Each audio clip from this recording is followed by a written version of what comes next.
Hi friends, வணக்கம். Saranya Mano health and beauty tips. இன்றைக்கி நம்ம வீடியோவில் என்ன டாபிக் பார்க்க போகிறோன்னா, சளியை பற்றி தான் பார்க்க போகிறோம். சளியை கரைத்து மலத்தில் வெளியேற்றும் மூலிகை கஷாயம். இது குழந்தைங்களுக்கும் ஏற்றது. மழைக்காலத்தில் காய்ச்சல் பொதுவானது தான். குறிப்பாக இதை சொல்லணுன்னா, குழந்தைங்களுக்கு தும்மல், சளி, இருமலோட காய்ச்சலும் வந்துடும். நம்ம என்ன தான் மருந்து கொடுத்தாலும் காய்ச்சலை சரி செஞ்சாலும் இது தொடர்ந்து மூக்கொழுறும். குழந்தைங்களுக்கு மூக்கு ஒழுகிட்டே தான் இருக்கும், மூக்கு அடைப்பு வரும். இது நீண்ட நாளாக குழந்தைங்களுக்கு ரொம்ப பெரும் தொந்தரவாக இருக்கும். இது குழந்தைங்க பெரியவங்க வர எல்லாமே பாதிக்க செய்யும்.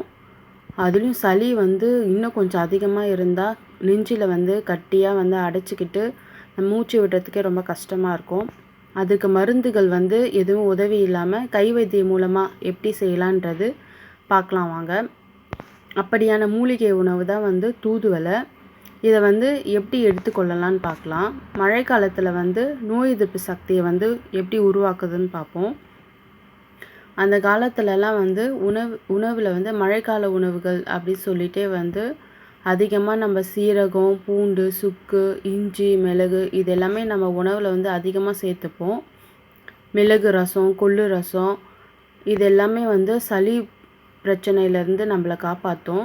குடிக்கும் தண்ணீரில் சீரகம், ஓமம், துளசி, கற்பூரவள்ளி இது எல்லாமே சேர்த்து நல்லா கொதிக்க வச்சு இது குடித்தோன்னா நம்ம நோயிலேருந்து நம்மளை தற்காத்து கொள்ளலாம். அதோட மூலிகையும் உணவாக பயன்படுத்தினாங்க அந்த காலத்தில்.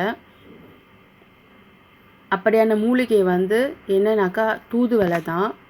இப்போ நெஞ்சில் இருக்கிற சளியை எப்படி எடுக்கிறதுன்னு பார்ப்போம். உடலில் நோய் எதிர்ப்பு சக்தி குறைவாக இருக்கிறவங்களுக்கு அடிக்கடி சளி பிடிச்சிட்டே தான் இருக்கும். இந்த சளி உடலில் சேர்ந்து நெஞ்சில் நல்லா கட்டிக்கும். பெரும்பாலும் இது குழந்தைகளுக்கும் வயதானவர்களுக்கும் தான் இந்த பாதிப்பு அதிகமாக இருக்கும். இதனால் அவங்களுக்கு அடிக்கடி சளி பிடிச்சி கொண்டு பெரும் தொந்தரவாக இருக்கும். இதை மருந்து, மாத்திரை இது எல்லாமே இல்லாமல் சளியை எப்படி சரியாக்கலாம் அப்படின்றது உணவு மூலமாக எப்படி சரியாக்கலாம் அப்படின்றத நம்ம பார்க்கலாம். இதுக்கு தேவையான பொருட்கள் என்னென்னு பார்ப்போம்.